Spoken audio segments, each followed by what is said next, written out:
They came pounding on my door like they owned the place, two men built like they'd been hired straight out of a back alley boxing ring. The porch shook under their boots, and their fists slammed so hard against the wood that the neighbor's curtains started twitching.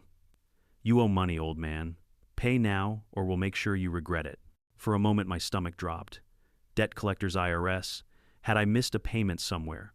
But no, the papers they waved weren't from a bank. They were sent by my very own Homeowners Association. That's right, the HOA thought the best way to collect bogus fees was to unleash muscle on my doorstep. Before I could even answer, my son walked calmly out of the kitchen, reached into his jacket, and flipped open a badge that gleamed in the sunlight. DEA. The color drained from their faces. Without another word, they bolted.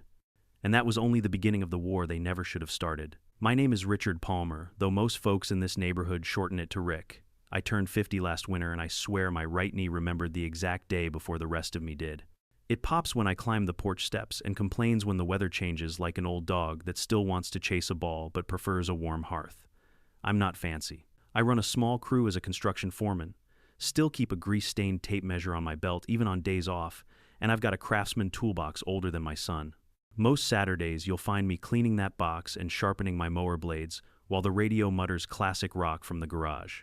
The house I live in isn't big, isn't flashy, and that suits me fine. It's a lakeside place my parents bought back when interest rates were more interesting than people white siding with a wraparound porch and shingles, faded to that dignified gray that says, "I've seen storms and kept standing." The yard slopes down to the water where a wooden dock stretches like a handshake into the lake.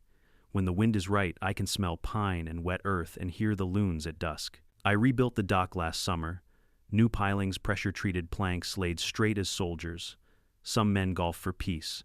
I sand cedar and listen to the ripple under the boards.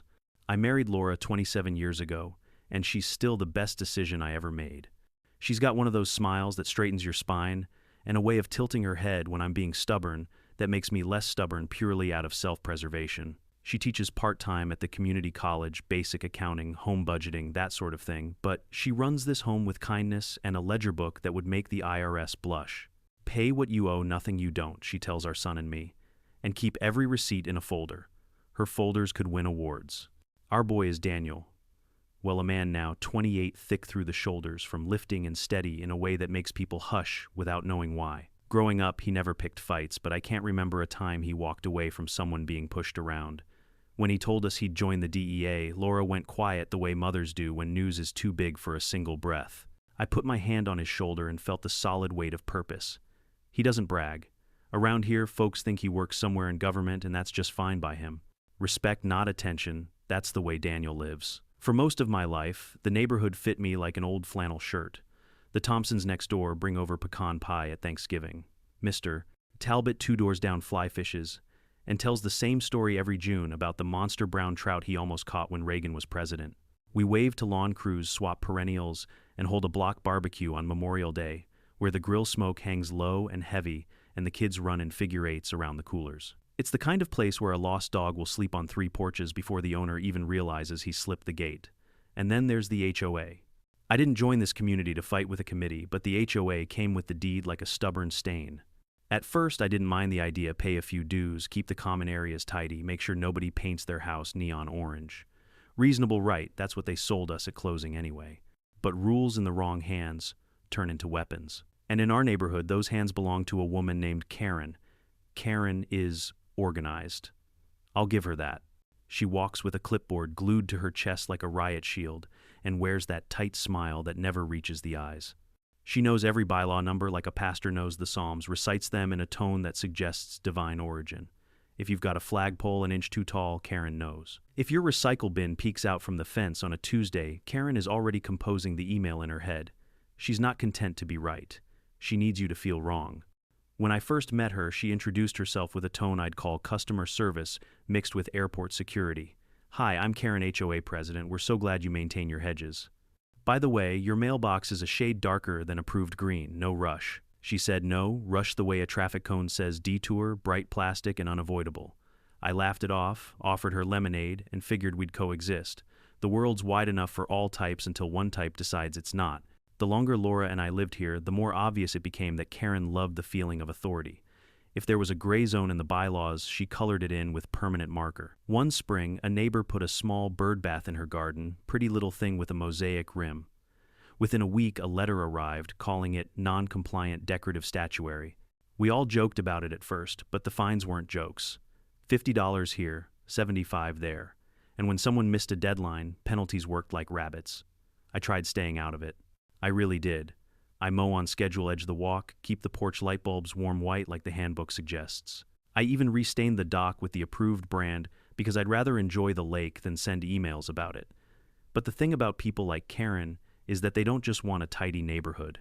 They want neighbors who bow their heads. You might wonder, where was Daniel while all this simmered? He was home between assignments more than usual, some training rotation I didn't ask. We talk about football and engines and whether ribs should be dry rub or sauced, and I know better than to ask about names and places. But he noticed the letters piling up on our kitchen counter. He noticed Laura's eyebrows knit together when she read phrases like compliance window and escalating schedule of penalties. And he noticed me flipping through the bylaws at the table like a man hunting for his reading glasses in the dark. One evening at sunset, Daniel and I sat on the dock with our boots braced against the cool wood. The lake had that coppery look it gets when the day folds up. He said, "You going to push back?" It wasn't a challenge, more like a weather report delivered in a calm voice. I shrugged. Seems small to fuss about. He took a breath, looked over the water. Bullies start small. It's how they check for weak spots. That stuck with me. My father used to say something similar when the union negotiated, "You teach people how to treat you." I figured adulthood meant I was done being taught. Turns out, you're never done. The last perfect evening before everything turned came on a Sunday. Laura made pot roast, the kind you can cut with the side of your fork. We ate on the porch. The radio played softly. The air smelled like pine and peppercorn. For a moment, the world felt like a photograph you keep in your wallet, worn at the edges, precious in the middle. I remember thinking, this is what I'm protecting. This exact ordinary peace. I wish I could tell you it lasted. But people who build little empires on clipboards don't let peace get in the way. And somewhere inside Karen's head, a plan was already forming, one that would turn petty notices into something meaner, louder, and far harder to ignore. Let us know where you're watching from today. And if you're new here, don't forget to like this video and subscribe to join our growing community, because the next letter didn't arrive with a friendly no rush. It arrived with a due date, a dollar amount that didn't make sense, and a threat in the fine print bold enough to stain the page. The first shot across the bow came on an ordinary Tuesday morning, slipped into my mailbox like any other piece of junk mail. I remember standing at the end of my driveway, coffee steaming in one hand, flipping through the stacked grocery flyers, a coupon for tires. I didn't need a utility bill, and then a plain envelope stamped with the HOA logo. I tore it open on the walk back to the porch. The paper was thick, official looking, as if they wanted the weight of it to intimidate you before you even read a word. Notice of violation, lawn maintenance, non-compliance. I nearly laughed. According to their measurements, my grass had reached 4.5 inches, which exceeded the maximum height of 4 inches allowed by bylaw. 7 Section C, ½ inch. That was my great sin. Laura looked at it over her mug and shook her head. "You'll mow tomorrow, Rick. Don't let it get under your skin." And she was right. I mowed, I bagged, I edged. When the mower clicked off, I figured the issue was closed. But a week later, another envelope showed up. This time the complaint was about my mailbox. Apparently the deep forest green paint didn't match the approved palette for community fixtures. The approved shades, beige, light beige, or slightly darker beige. I stared at the letter like it was a bad joke. I even brought it up with Karen herself. She happened to be marching down the street with her clipboard, wearing a blazer on a 90-degree day, hair lacquered into place like a helmet. "Karen," I called, holding the letter. "You can't be serious." My mailbox. She adjusted her glasses, gave me that tight smile, and said, "Rules are rules, Mr. Palmer.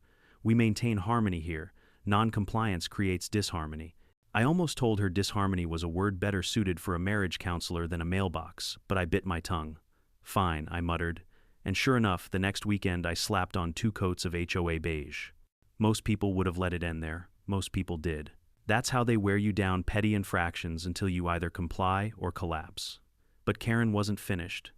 A month passed before the next letter arrived, but this one carried a different tone. It wasn't about inches of grass or hues of beige. It was about money. Special assessment community maintenance fee, $250, due immediately. The The letter didn't explain what this maintenance covered, only that the HOA had voted unanimously to impose the fee and that non-payment would result in penalties. I read it twice, then a third time. Nowhere did it say what was being maintained. Not the dock, not the sidewalks, not even the park benches. I asked around and none of my neighbors knew either. A few admitted they had already paid, too afraid to question. Laura frowned when I showed her. "That's not right, Rick. You should ask for documentation." So I wrote back politely requesting an itemized breakdown of the fee. A week later, their response came, another letter, curt and dismissive. Failure to pay will result in escalating fines and possible legal action. No explanation, no breakdown. Just a threat dressed up in formal language. That's when I drew the line. I told Laura I'm not paying a penny without proof. If I let them bully me once, they'll keep going. She sighed, worried, but nodded. Then be ready for them to push harder. She was right again. The letters didn't stop. They multiplied. The next month, I received two, one claiming my porch light was too bright and disruptive to community aesthetic, another accusing me of leaving my trash can visible for an extra hour on collection day. Each violation carried a fine, $50 here, $75 there. I began keeping a folder, Laura's influence, of course. Every letter went into it, every time-stamped photo I took of my supposedly offensive light bulb or trash bin. The stack grew thick, ridiculous. One evening, Daniel was home, flipping through the folder with a furrowed brow. He whistled low. "They're trying to manufacture a debt trail. This is how they build leverage." "Over a light bulb?" I asked. "Not the bulb, the pattern. They want you buried in paper until you can't fight back." That night, we grilled burgers on the porch. The lake shimmered silver under the moon, but I couldn't enjoy it. The folder of letters sat on the table like an uninvited guest. I looked at my son and said I thought I left fights like this behind when I stopped working union jobs. Never figured I'd be going toe-to-toe with a bunch of neighbors in polo shirts. Daniel shrugged, took a bite, and said bullies don't care what they're wearing. They only care if you push back. And sure enough, the pushback came. The next envelope didn't list a fine. It listed a balance. According to the HOA, I now owed $2 300-inch unpaid dues, fees, and penalties. Failure to pay, it warned, could result in lien action and potential foreclosure proceedings. I sat at the kitchen table with the letter spread wide like a battle map. Laura's face paled as she read. "Rick, they're saying they can take the house." I gripped the edge of the table until my knuckles went white. This house was my father's, Laura. I rebuilt the dock with my own hands. No HOA crook is taking it. That night, I barely slept. My mind ran loops, my father's voice telling me this house was our legacy, Daniel's warning about bullies testing weak spots, Karen's smug face when she'd said rules are rules. I knew in my gut that this wasn't about grass or mailboxes anymore. This was about power. They wanted obedience, and they thought fear would get them there. When dawn broke, I made myself a strong cup of coffee and stood on the porch watching the lake mist roll like smoke across the water. I promised myself something, then this fight wasn't ending with me signing a check. Because the HOA had crossed a line, and once they did, there was no going back. The thing about standing up to an HOA is that they don't take no as an answer, they take it as a dare. Once I refused to pay the so-called maintenance fee, the tone of everything shifted. The letters weren't just notices anymore, they were ultimatums. Each one printed on thicker paper, stamped in red, designed to look as terrifying as possible when you pulled it out of the mailbox. One Saturday morning, I opened my mailbox to find 3 envelopes stacked together like a bad poker hand. The first was a new violation. Apparently, my American flag was not mounted at the regulation height. It was off by 2 inches, they claimed. The second accused me of having unapproved outdoor furniture, my 2 Adirondack chairs on the dock. The third was the kicker, a formal statement that my unpaid balance had now grown to $3,175. Laura read over my shoulder and pressed her lips thin. "They're building a paper wall around you, Rick." She wasn't wrong, and it wasn't just the letters. At the next HOA meeting, I walked in with my head high, a folder under my arm. The room was full of neighbors, most keeping their eyes down, shuffling papers nervously. Karen sat at the head of the table, flanked by 2 board members who nodded along to every word she said like bobbleheads. She cleared her throat, her voice sharp enough to cut glass. "Ladies and gentlemen, we need to discuss a serious issue of non-compliance. Mr. Palmer has repeatedly refused to respect our community's rules. His actions threaten the harmony of our neighborhood." Every eye in the room turned toward me. I raised my folder. "With all due respect, Karen, my grass was half an inch too long once. My mailbox was the wrong shade of beige. You're fining me thousands for things that don't exist in any law book." Karen's smile tightened. "Rules are rules. If you don't like them, perhaps this isn't the right neighborhood for you." The room stayed silent. A few neighbors shifted uncomfortably, but no one spoke up. Fear had them shackled. I realized then that Karen wasn't just after me. She was making an example. That night back home, I sat at the kitchen table with Laura and Daniel. I spread the letters across the wood until they formed a fan of threats. They want me gone. They don't care how they'll bury me in fines until I break. Daniel leaned back, arms crossed. "They're inflating. It's a tactic. They escalate. You panic, they win." Laura reached for my hand. "So what's your move?" I looked at both of them at the house around me, at the dock outside where my father once stood. My move is not to back down. The harassment ramped up from there. Every week brought something new. One morning I found a bright orange sticker slapped on my front door. "Final warning. Payment required." It looked like something the city uses to condemn buildings. Neighbors walking by slowed down, whispered. Another day I came home from work to find my trash can tipped over, garbage scattered across the street, with a fresh violation notice tucked neatly under the lid, accusing me of improper waste management. The timing was too perfect. Someone was staging these little crimes to justify new fines. At night, Laura would pace the living room chewing her lip. What if they actually try to foreclose Rick? What if they take it to court? And Daniel, calm as always, would say, "Then we'll be ready." But remember, bullies get sloppy when they think they've scared you. The neighbors, meanwhile, started avoiding me. Mrs. Jenkins, who used to wave from her porch, now turned her back when I mowed. The Thompsons stopped inviting me to their barbecues. The HOA's shadow stretched long, and people chose silence over solidarity. That stung more than I expected. The lowest point came one evening when I found a notice taped to my dock. In bold letters, "Unauthorized structure. Subject to removal." That dock was my father's pride, rebuilt with my own hands. Seeing that paper fluttering in the breeze felt like a knife twist. I tore it down, crumpled it in my fist, and threw it into the lake. The ripples swallowed it whole, but the anger stayed in my chest, heavy as stone. Back at the house, Daniel studied my face. "They're testing your limits." "They've found them," I muttered. "That dock is mine. They'll have to kill me before they touch it." He didn't smile. He didn't joke. He just nodded like a soldier, recognizing another soldier's line in the sand. Then came the letter that changed everything. It wasn't tucked into my mailbox this time. It was hand-delivered by a man in a cheap suit with a smirk on his face. He shoved it at me and walked off without a word. Inside, the message was clear. Pay the full outstanding balance of $4,600 within 10 days, or the association will initiate foreclosure proceedings. $4,600. For grass, a mailbox, a flagpole, chairs, and lies. Laura gasped when she read it. "They can't do this, Rick. They can't take our home." I looked around the living room, at the photographs on the walls, at Laura's tidy stacks of receipts, at the dent in the floor where Daniel dropped his toy truck 20 years ago.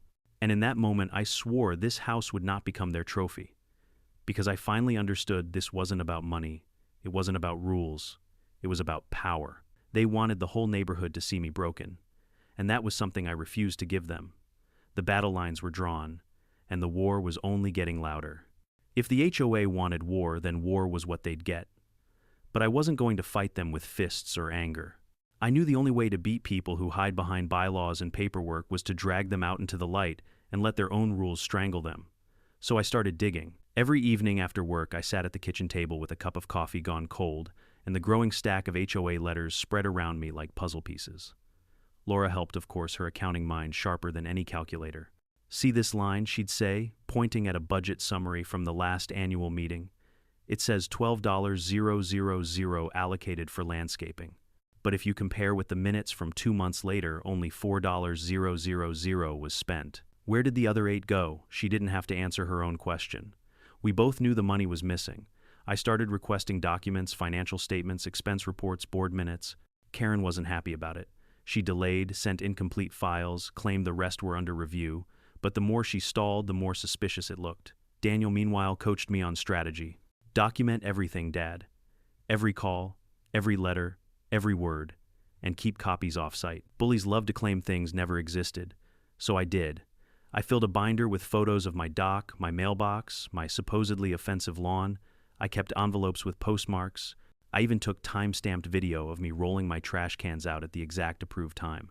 If they wanted to accuse me, I'd be ready with proof. It wasn't long before the cracks started to show. One night, while cross-referencing receipts from the HOA's community improvement projects, Laura found something odd. a $3,500 payment to Precision Recovery Solutions. It wasn't a landscaping company, wasn't a maintenance contractor. I typed it into Google. My jaw clenched as the page loaded. It was a debt collection agency. And not just any agency, a shady one.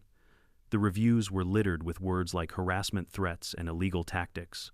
My gut twisted when I scrolled further down the page and saw a familiar name. The owner of Precision Recovery Solutions. None other than Franklin Morris, Karen's husband. I sat back in my chair, the anger simmering. So that's it. She creates fake debts. Franklin's company collects them and they line their pockets. Daniel leaned over my shoulder, reading.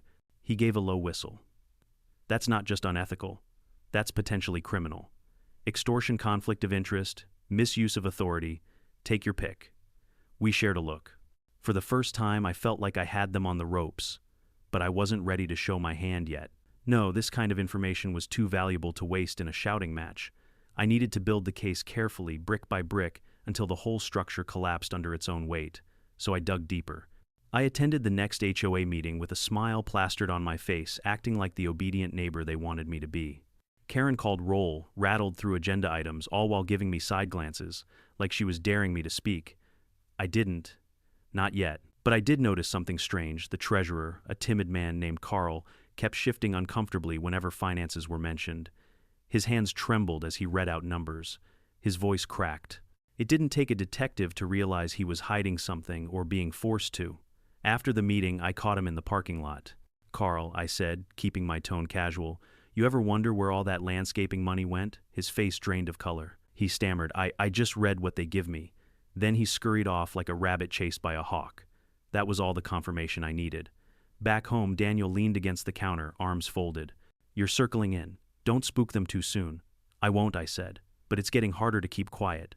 My binder grew thicker by the week. Missing funds, shady contracts, falsified violation notices.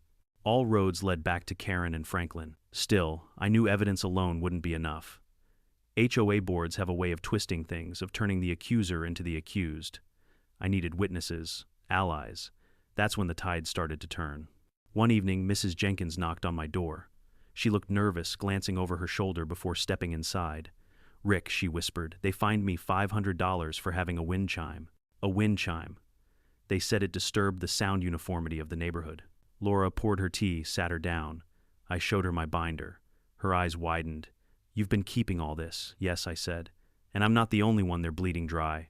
If you're willing to speak up, we can fight back together." She hesitated, then nodded. "I'll do it. Enough is enough."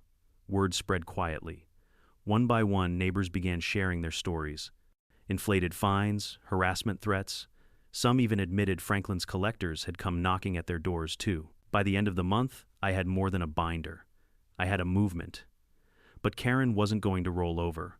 She could smell resistance, and bullies hate nothing more than losing their grip. So she did what bullies always do when they're cornered. She escalated. The letters stopped coming in the mail. Instead, 2 men showed up on my porch one evening wearing leather jackets and scowls, demanding payment on the spot. Daniel stepped out of the kitchen calm as ever. He didn't say a word. He just reached into his jacket, pulled out his badge, and let it gleam in the porch light. The men froze, muttered something about a mistake, and backed off fast. I thought that might be the end of it, but I was wrong. It was only the beginning of Karen's desperate counterattack. Bullies don't retreat when you push back. They retreat, lick their wounds, and then come at you harder. Karen was no exception. After Franklin's thugs scattered from my porch at the sight of Daniel's DEA badge, I had a brief foolish moment where I thought the storm might be over. Maybe I hoped they'd decide it wasn't worth it and leave me alone. But if you've ever dealt with someone addicted to control, you know better. Karen couldn't stand the idea that I'd embarrassed her little operation, especially in front of her hired muscle. 2 days later, another letter arrived. This one wasn't folded in an envelope. No, this was taped right to my front door, in bold type, like some medieval proclamation. Notice of foreclosure proceedings pending. Immediate payment required. Laura tore it down before the neighbors could see, but the damage was done. The paper left sticky residue on the paint like a scar. "They're bluffing," Daniel said that evening, his calm tone steady as stone. "Foreclosure requires a court order, and they're nowhere near it. But they want you rattled." "Oh, I'm rattled all right," I muttered, pacing the living room. Not scared, angry. They're dragging this whole neighborhood into a circus, and Karen knew how to keep the circus loud. The very next HOA meeting was packed. More residents than usual, all sitting stiff in folding chairs, whispering nervously. Karen called the meeting to order with that practiced smile plastered across her face. Neighbors, she began, we must address the growing problem of noncompliance. One resident in particular has chosen to disregard the rules, jeopardizing the harmony of our community. His actions have forced the association to take legal measures. She never said my name, but every head turned toward me. I stood slow and deliberate. If you're going to accuse me, at least have the backbone to use my name. Karen's nostrils flared. Mr. Palmer, you are out of order. No, I said, holding up my binder. What's out of order is your bookkeeping, missing funds, phantom fees, and contracts with debt collectors run by your husband. A ripple of gasps moved through the room. Karen banged her gavel so hard it cracked the wood. Sit down, Mr. Palmer, or you'll be removed. I didn't sit. I looked around the room, meeting the eyes of my neighbors. Most looked away. Fear, plain and simple. A few looked curious. One or two even looked hopeful. But nobody spoke. That was the moment I realized Karen still held them tight in her grip, and I was still standing alone. The board voted that night to authorize further action against me. The language was vague, but the intent was sharp. They were coming after my home. The harassment escalated from there. One morning I woke to find a bright red sticker plastered across my mailbox. Condemned. It wasn't legal, of course, but it was public. Neighbors walking their dogs stopped and stared. I peeled it off with shaking hands, rage boiling. Another day, Laura found our trash cans kicked over, garbage strewn across the yard with a fresh notice taped to the lid, accusing us of improper waste containment. And then there were the calls. At first, it was automated voices demanding payment. Then, live operators, slick voices, reminding me of the debt, hinting at further consequences. The kicker. Every single call came from Franklin's company. At night, Laura and I lay awake, listening to the house creak, wondering if another knock was coming. What if they send more men? She whispered one night. Daniel, from his room down the hall, called back. Then I'll answer the door. Still, Karen wanted more than scare tactics. She wanted to crush me publicly. The following week, she sent out flyers, actual printed flyers, slipped under doors, and taped to lampposts. My name in bold letters, accusing me of owing thousands, calling me a dangerous disruptor to community peace. It read like a wanted poster. I stood on my porch holding one of those flyers, my hands trembling. Neighbors walked by without meeting my eyes. Some crossed the street. Children who used to wave at me kept their heads down. That was the lowest blow, yet not just threatening my house, but poisoning my reputation. Laura hugged me from behind, her voice soft. We know the truth. That's what matters. But truth doesn't always matter when lies are louder. The final straw came one Thursday evening. I pulled into my driveway after work to find 2 police cruisers idling out, front lights flashing. My stomach dropped. For a split second, I thought something had happened to Laura or Daniel. Then I saw Karen standing smugly on the sidewalk, clipboard clutched like a trophy. The officers approached me. Sir, we've had a complaint from the Homeowners Association about threats made during a board meeting. They say you've been aggressive. I stared at them in disbelief. Aggressive. They're trying to steal my home. Karen folded her arms, smirking. We take safety seriously, officers. Mr. Palmer has been disruptive and confrontational. We're worried he might escalate. My hands shook, not from fear, but from the sheer audacity. I wanted to yell, to let every ugly word fly. But Daniel stepped out onto the porch before I could. He didn't shout. He didn't bluster. He simply introduced himself. Agents, I'm Special Agent Daniel Palmer with the DEA. My father has done nothing illegal, but I suggest you take a close look at the false reports being filed here. That's a crime in itself. The shift was immediate. The officers stiffened, glanced at each other, and suddenly looked less confident. Karen's smirk faltered. The officers mumbled something about a misunderstanding and left. Karen stomped back to her house, red-faced, the clipboard trembling in her hands. That night, sitting at the kitchen table with Daniel and Laura, I realized we were past the point of no return. Karen wasn't just harassing us anymore. She was weaponizing the system, police, neighbors, paper, fear. But she had overplayed her hand. Daniel's badge wasn't just a shield, it was a sword. And together we were ready to use it. Because the only thing bullies fear more than resistance is exposure. After the cops drove off and Karen stormed back to her house red-faced, I knew the battle had crossed a line. It wasn't just about petty fines or nuisance letters anymore. This was a war for control, and if I wanted to keep my home, I had to treat it like one. Daniel sat with me at the kitchen table that night, his badge resting on the wood between us like an unspoken reminder of what power really looked like. Dad, he said, his voice low but steady, you've got the truth on your side. But truth doesn't mean a thing if you don't organize it. You want to win this, build your case, brick by brick. So that's what I did. I started by pulling every single letter the HOA had ever sent me out of the old folder Laura insisted I keep. They spread across the table like playing cards, a collage of threats dressed up in legal jargon. Laura sharpened a pencil and started circling inconsistencies, jotting notes in the margins like she was back teaching her college students. "Look here," she said, tapping a page. "Landscaping budget. They claim 10 grand spent last quarter, but there's no invoice, no contractor listed."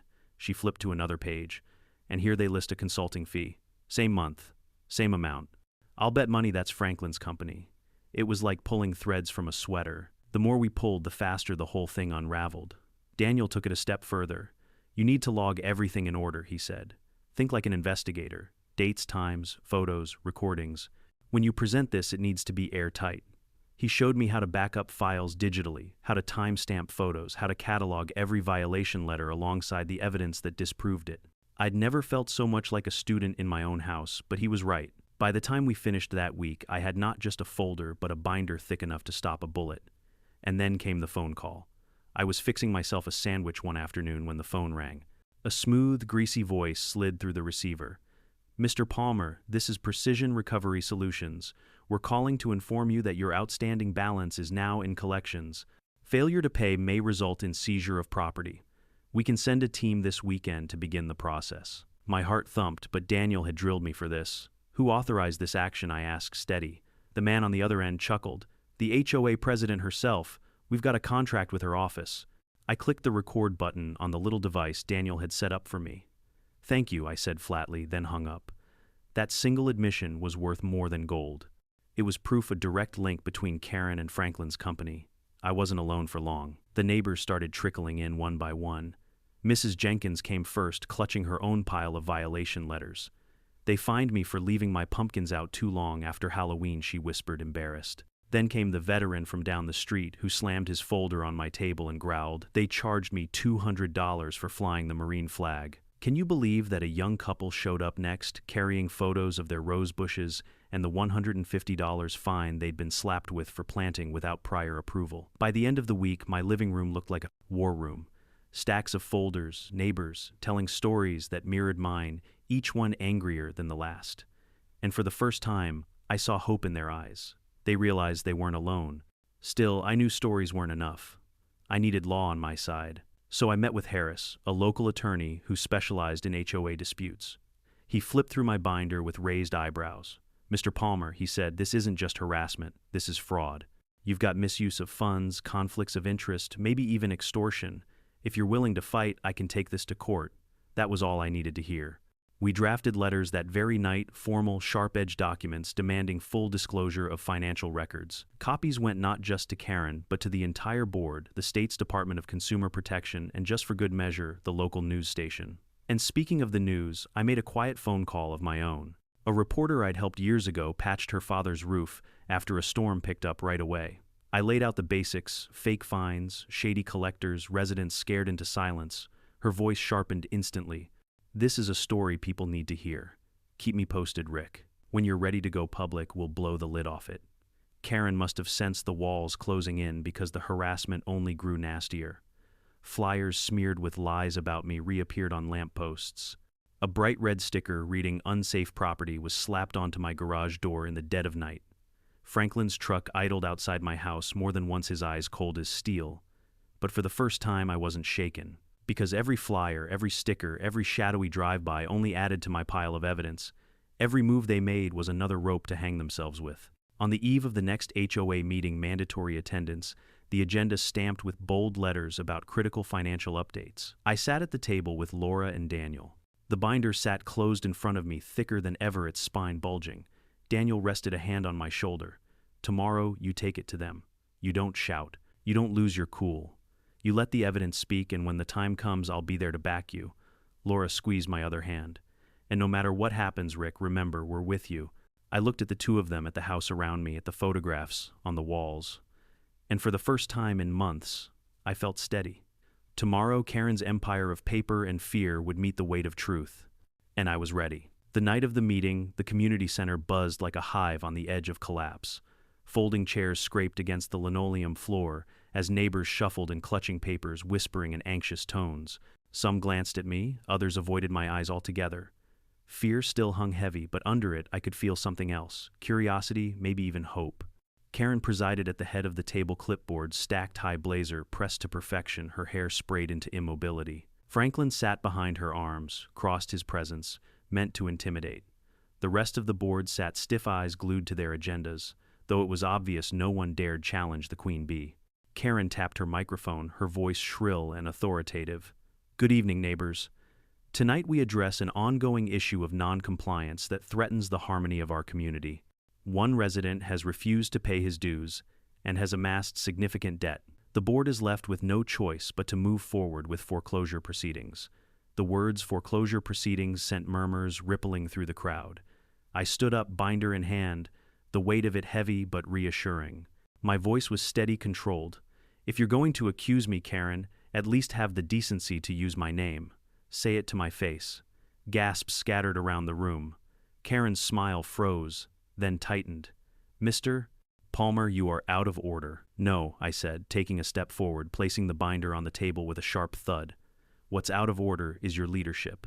And tonight, everyone here is going to see it for themselves. I flipped the binder open, pulling out the first set of documents. Here we have the HOA budget from last year, $12,000 allocated for landscaping. Now compare that with the receipts from contractors. Only $4,000 spent. $8,000 missing. Where did it go? Straight to Precision Recovery Solutions, the debt collection agency owned by your husband Franklin. Gasps turned into whispers. Karen's face went pale, but I pressed on, pulling out another tab sheet. Here's a recording from one of Franklin's collectors.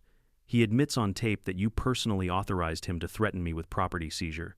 That's not a fine, that's extortion. Franklin shifted in his seat, jaw clenching. I turned to the room. Neighbors, you've all felt it. The fake fines, the intimidation, the harassment. They fined Mrs. Jenkins $500 for wind chimes. They fined the Thompsons for planting roses. They fined a veteran for flying his Marine Corps flag. None of it legal, none of it in the bylaws. It's a scam, plain and simple, and we've been paying for it. Mrs. Lakshan, Jenkins rose to her feet, voice trembling but loud enough to carry. He's right, they threatened me too. I paid because I was scared. Another man stood. They fined me for a grill on my back porch, said it wasn't approved design. I paid $200. Voices began to pile on one after another, the dam breaking at last. Karen banged her gavel, her voice shrill. Order, this is slander. None of these claims are valid. That was when Daniel stepped forward, calm, steady, his presence cutting through the noise. He held up his wallet, flipping it open to reveal the badge gleaming under the harsh fluorescent lights. Special Agent Daniel Palmer, DEA. And I can confirm that every word my father has said tonight is supported by documented evidence. What you're seeing here is not just unethical, it's criminal. Fraud, extortion, harassment, misuse of authority.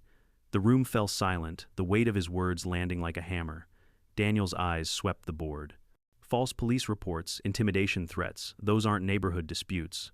Those are crimes. And if this continues, I'll make sure federal authorities get involved. Karen's gavel slipped from her hand, clattering against the table. Her lips trembled as she tried to muster control. You have no jurisdiction here. This is a community matter. Daniel didn't raise his voice. He didn't have to. When you hire debt collectors to threaten residents, when you use HOA funds for personal gain, when you file false complaints with the police, those are not community matters. Those are matters of law. The silence cracked as murmurs grew into angry voices. Neighbors turned on the board, demanding answers, shouting for resignations. The timid treasurer Carl finally broke down, his voice shaking as he confessed. It's true, she forced me to sign off on the budgets. I didn't want to, but she threatened to have me removed from the board. The room erupted. Resign, someone shouted. Thieves, yelled another. Karen tried to shout over them, but her voice was drowned in the swell of anger. Franklin stood as if to intimidate the crowd, but when Daniel's calm gaze locked onto him, he faltered, fists unclenching. I raised my voice one last time, cutting through the chaos. Neighbors, we don't have to live like this. We don't have to fear our own HOA. We can demand accountability. We can elect a new board that serves us instead of exploiting us. Tonight, the reign of fear ends. Cheers erupted, the energy shifting from fear to defiance. People began chanting, voices unified for the first time in years. Karen, pale and shaking, gathered her papers and fled the room, Franklin at her heels. The rest of the board slumped in their chairs, powerless, exposed. And just like that, the empire Karen had built on fear and fines crumbled. I looked at Daniel, who gave me a small, proud nod. For the first time in months, I felt like I could breathe again. The war wasn't just mine anymore, it was everyone's Protus. And together we had finally won the battle. The morning after the showdown, the neighborhood felt different. It wasn't obvious at first, no fireworks, no parades, but there was a weight missing from the air, like a storm cloud had finally blown out to sea. For the first time in months, I walked to my mailbox without that gnawing knot in my stomach. No envelope waiting with red lettering, no threats taped to the door, just a water bill and a flyer for a pizza place. I smiled bigger than a man should over junk mail. Word spread fast. Karen and the board had resigned under pressure, leaving their clipboards and gavels behind like broken weapons on a battlefield. Franklin's debt collection company was already under review after Daniel handed off the recordings to state investigators. And for the first time, people in our neighborhood were talking about what they wanted, not what they feared. That weekend, we held an emergency community meeting, not in the stuffy HOA hall where Karen once presided, but outside by the lake. Folding chairs lined the grass, kids ran around barefoot, and for the first time in years, people laughed without glancing over their shoulders. Mrs. Jenkins brought her wind chimes, proudly hanging them from a low branch where they tinkled in the breeze. The Thompsons brought roses from their garden, handing them out in small bouquets to anyone who wanted one. Even Mr. Talbot, the old fisherman, set up a little table with coffee and donuts, grinning like he hadn't grinned in a decade. We voted on a new board that day, neighbors we trusted, people who wanted to fix potholes and repaint benches, not police mailboxes or measure lawns with rulers. For the first time, the HOA felt like what it should have been all along, a group of folks looking out for each other, not lording power over them. Laura stood beside me, her hand warm in mine, her eyes bright with relief. "It feels lighter," she whispered. "It is lighter," I said. "The weight's gone." But the part that meant the most came later that evening. Daniel and I sat on the dock, the boards cool under our boots, the lake stretching out before us, glowing orange with the setting sun. For months, this spot had been poisoned with anger and fear. Now it felt like home again. Daniel took a sip from his soda can, looking out across the water. "You know, Dad, you didn't need my badge to win. You already had everything you needed, patience, stubbornness, and a binder full of receipts." I chuckled. "Maybe, but that badge sure did clear the porch fast." He smiled, quiet and proud, and in that moment I realized something important. Yes, his badge had power, but so did the truth. So did standing up when everyone else was afraid to. Over the next few weeks, the neighborhood transformed. Decorations appeared where people once feared: fines, flags, flowers, lawn ornaments, even a little wooden gnome or two. Kids played louder. Porch lights stayed on later. It was as if everyone had exhaled together after holding their breath too long. Karen's house sat dark, her blinds drawn. Rumor had it she and Franklin were lawyering up, bracing for whatever the state investigators might uncover. I didn't celebrate their downfall, but I won't lie, I felt justice in it. Not revenge, not pettiness. Just the balance of scales finally tipping the right way. Life went back to simple things. Grilling on the weekends, Laura humming while she watered her plants, neighbors waving again, dropping by with pie or coffee. For me, peace wasn't quiet. It was laughter drifting across yards. It was the clink of wind chimes. It was freedom from fear. And through it all, one lesson beat steady in my chest. Bullies thrive on silence. They grow fat on fear. But the moment someone stands up and says enough, their power cracks. Maybe it takes time, maybe it takes patience, maybe it takes a community finally realizing it deserves better, but the crack always comes. I leaned back on the dock that night, staring at the stars, blinking alive in the sky, and I thought about my father's words. This house isn't just wood and nails, it's a legacy. He was right, and thanks to the fight we waged, that legacy was safe for me, for Laura, for Daniel, and for anyone who came after. Sometimes the strongest badge you can carry isn't one issued by the government. It's the badge of refusing to bow your head, of standing tall no matter how heavy the weight gets. So that's my story. A war fought not with fists, but with truth, patience, and the courage to say no. Maybe you've faced your own Karen, maybe you've dealt with someone who mistook authority for power. If you have, then you know how exhausting it can be. But remember, this bullies only win if you let them. They only grow if you feed them your silence. In the end, it wasn't just me who won, it was my whole neighborhood. We found our voices, we stood together, and we learned that no HOA, no clipboard, no phony fine can outweigh the truth. What about you? Have you ever had to stand up to someone who tried to push you down? Share your story in the comments, I'd love to hear it. And if you enjoyed this tale of justice served, don't forget to like the video and subscribe. You won't want to miss the next battle.